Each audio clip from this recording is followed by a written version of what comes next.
आताच्या घडीची एक मोठी बातमी, पूजा खेडकरांच्या आई मनोरमा खेडकरांना अटक करण्यात आली आहे। एक मोठी बातमी आपण बघतोय, मनोरमा खेडकरांची मेडिकल पूर्ण झाली आहे, त्यांना कोर्टात नेलं जाते। मनोरमा खेडकरांना पुणे पोलिसांनी महाडमधून अटक केली आणि त्यांची आरोग्य तपासणी केली आणि त्यानंतर कोर्टात नेलं जाते। हातात पिस्तूल घेऊन शेतकऱ्यांना धमकावल्या प्रकरणी त्यांना आता अटक करण्यात आली आहे।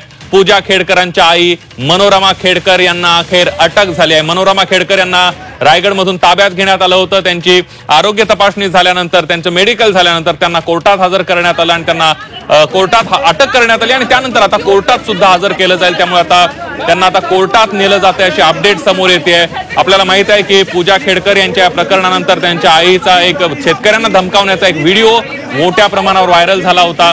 त्यानंतर मेट्रोचे अधिकारी आणि पोलिसांची हुज्जत घालतानाचा एक व्हिडिओ व्हायरल झाला होता आणि या सगळ्यामध्ये आता त्यांना अखेर अटक झालेली आहे।